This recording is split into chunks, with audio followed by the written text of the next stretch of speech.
I have never believed in confessions from the dead, but what my friend revealed on his final night has haunted me every day since. People say that the greatest secrets die with a man, but his own secrets refuse to die quietly. They fought, screamed, and dragged him into a darkness no human should witness. The night he died, I sat by his bed, watching his body tremble violently as if unseen hands were pulling at his bones. His chest rose and fell rapidly. His skin burned with fever, yet he kept shivering as though he were naked inside a pit of ice. Every few minutes, his eyes went wide, terrified, following invisible things only he could see. It was as if something stood at the foot of his bed, beckoning him. His mouth opened in a silent scream, tears streaming down his face. He clutched my wrist with surprising strength, nails digging into my skin, and his fingers left deep red marks that remained long after he died. He didn't speak. He didn't have to. His eyes told a story, eyes that saw something beyond this world. Something that now demanded full payment. In that moment, I realized that my friend was not dying because of an illness. He was dying because he made a covenant. A covenant sealed in the Benin forest. A covenant that began the night he climbed into a coffin, willingly, in exchange for spiritual power. His death didn't start on that bed. It started the night he entered that forest. And I am a witness to the truth, because he told me himself. I speak now, not to destroy his memory, but to expose the path he walked. He was a friend, and a pastor. Yet, on that final night, he was not calling on God. He was begging for mercy from something else. The truth is, some places are not meant for human footsteps, and some journeys should never begin. My friend walked into that shrine in the Benin forest thinking he was going to receive power for ministry. Instead, he walked into a trap that marked the beginning of his death.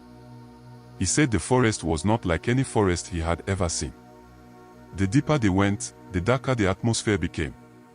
Even though it was night, the darkness here felt different, heavy, thick, and alive.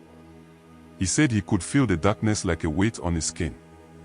He said, when he reached the place where the leaders operating in the forest shrine came to meet him and welcomed him. When they were ready to begin his covenant transactions, in the center of there was a coffin. Not a new coffin. The wood was old, dark, and stained. He said, he didn't want to believe it was blood, but the smell was strong, rusty, and sharp. There were candles around the coffin. 4 candles. 1 at each corner. Beside the coffin was a clay pot filled with a thick red liquid.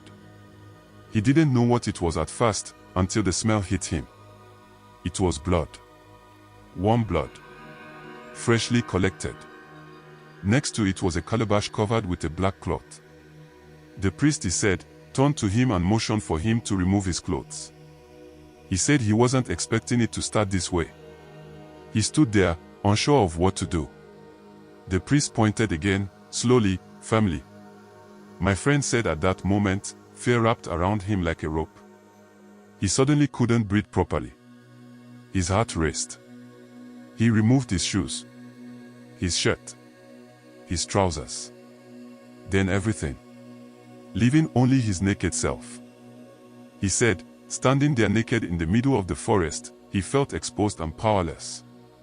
The priest dipped 2 fingers into the clay pot and smeared the blood on his forehead, chest, and feet.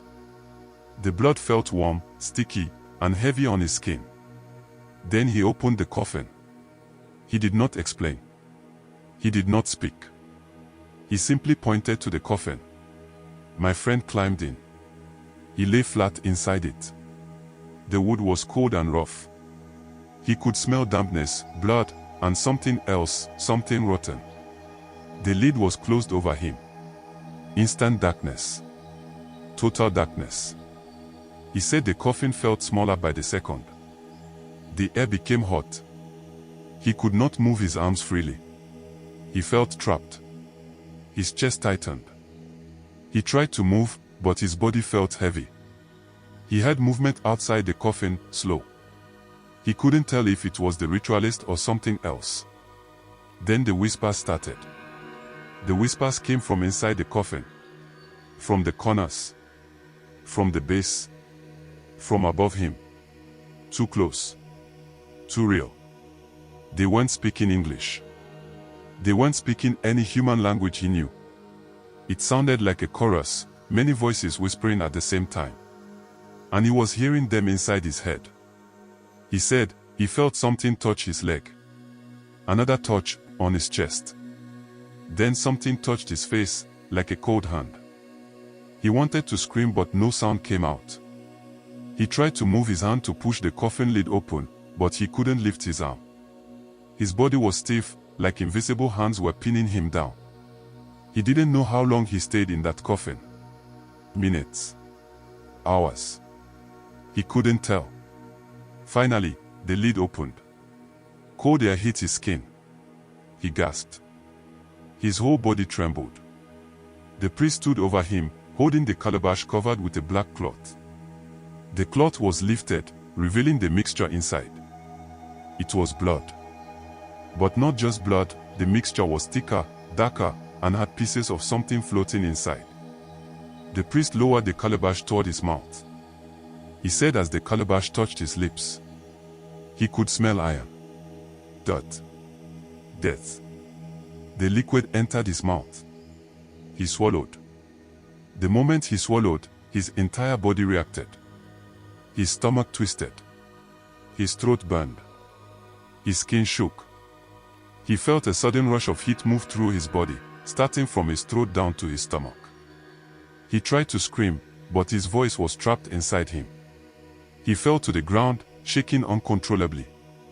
The priest began to say something, words my friend did not understand, and the candles around the coffin burned brighter, as if responding. It was at that moment he realized, the ritual was not symbolic. It was a covenant. He said, when he opened his eyes, it was morning. The ritualist was gone. The coffin was gone. But the calabash remained beside him, empty, yet still warm.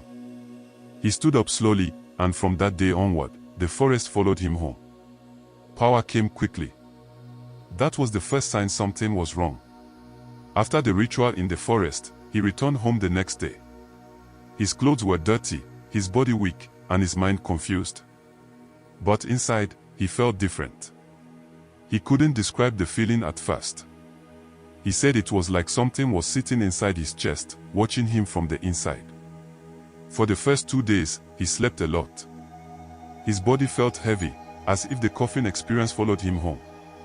But on the third day, something strange happened. He woke up before sunrise with energy he couldn't explain. He felt a strong urge to pray, not to God, but to something else. The feeling came from deep inside him. He didn't kneel down like he normally did. He stood, lifted his hands and began to speak words he didn't understand. The words flowed out of his mouth without effort, as if another voice was using his tongue. He prayed for hours, not because he wanted to, but because he couldn't stop. By the following week, people started coming to him without being invited. Some claimed they felt a force telling them he was the answer to their problems. He didn't advertise himself. No one announced anything. Yet people came. He prayed for the first person, a woman with severe pain in her legs. Her pain disappeared. There was no long prayer, no preaching, no worship. From that moment, things changed fast. More people came. More miracles happened. News spread. Within a month to the second, his small church began to overflow. Within 6 months, he had more members than he ever dreamed of. People began to call him Man of Power. Some called him the Chosen. Others said, we have finally seen a real prophet. But he knew the truth. He didn't pray harder. He didn't fast more. He didn't read more scriptures. He only drank the blood in Benin forest. He only slept inside the coffin. That was the source of his power. And even though the church was growing, his nights became terrifying. He stopped sleeping peacefully. Every night, between 1 a.m. and 3 a.m., he would wake up suddenly. Someone or something would be standing inside his room. He never saw a full face, only the outline of a tall figure in the darkness. The figure didn't move. It didn't speak. It only watched him. He could feel its eyes. Other nights, he would wake up and find himself standing at the window, staring into the empty street, not knowing how he got there. Something was controlling him without his permission. But once morning came, the power returned. He would step into the church building, get onto the altar, begin to minister, and immediately people began to fall under the anointing. He didn't touch them. Church members believed he carried God's glory. Only he knew it wasn't God. Within a short period, everything around him changed. Money started coming. Rich people began to sow seeds into his ministry. Politicians attended his church in secret. One day, an offering was placed on the altar that was more than his entire yearly income. People respected him. Other pastors envied him. Some pastors started asking him privately to show them how he did it. But while the world celebrated him, something darker was happening inside. He began losing control of himself. He started having blackouts, moments where he couldn't remember where he was or what he had done. He would find blood on his shirt without any explanation. He would see strange marks on his body that weren't there the night before. He stopped feeling emotions. No joy. No sadness. Just emptiness. He said he knew something was wrong, but he couldn't stop. The power felt too good. The attention felt too sweet. And the forest voice kept whispering inside him, "You asked for power. This is the price." You see, he thought he could control the power. He didn't know the power was controlling him. He didn't know something had already been assigned to him, something that would soon demand more. Not blood from a calabash this time, but blood from a human life. The truth is that power never comes free. Something will always come to collect the payment. And as his church grew, the nightmares increased. At first, the strange figure only appeared in his room. But soon, he began to see it even when he is out of his house. He saw it in reflections. He felt it in crowded places. He sensed it standing behind him when he preached. It never spoke, but its presence carried a message: it is time to pay. He ignored it. He believed the miracles would protect him.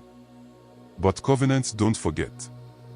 I am sharing this story, not because I want attention, not because I want to judge my friend, but because I was the one he trusted enough to tell the truth before he died. You see, the day he called me, his voice was already fading. He wanted someone to listen, someone to witness what he had become. When Pastor Daniel shared his encounter in that forest, I felt something heavy settle in my chest. He didn't speak like a man remembering a bad decision, he spoke like someone remembering a prison. A prison he entered willingly and could never leave. He told me, it all started with pressure. I just wanted to be accepted. Those words haunt me. Because that is how many ministries fall, not through wickedness, but through pressure. Pressure to perform. Pressure to impress. Pressure to be seen as powerful. The world looks at a struggling pastor as a failure. The world celebrates miracles, influence, and fame.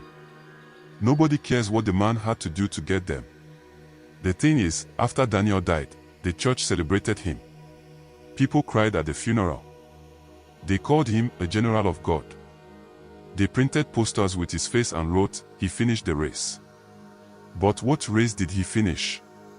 I watched people thank God for using him mightily. They didn't know the truth. God was not the one using him. Something else was. They thanked God for miracles that came from blood.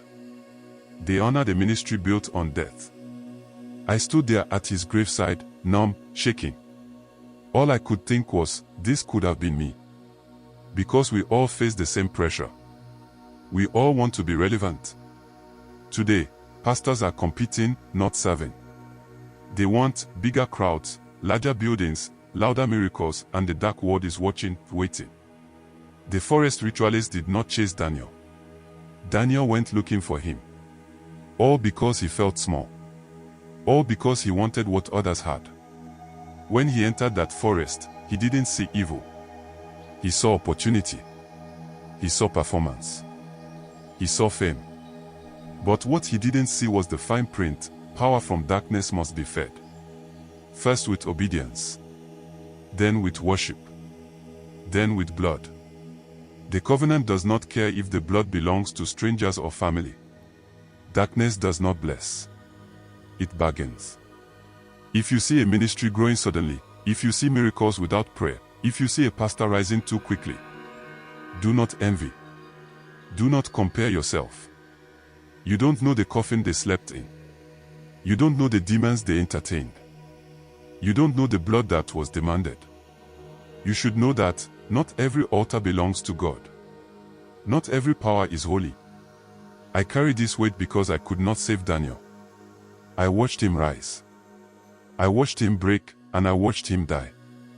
His last words to me were, if you ever tell this story, tell them power without God ends in death. So I am telling you, if you are a pastor, a prophet, a singer, a minister, stay with God. Even if the crowd is small. Even if nobody knows your name. Even if you walk to church because you have no car. Greatness without God is destruction. Success without God is slavery. Power without God is death. May we never seek what will destroy us. May we never desire what demands our soul. I am sharing this story because Daniel can no longer speak. His voice is gone. His ministry is gone. His life is gone. All that remains is a warning.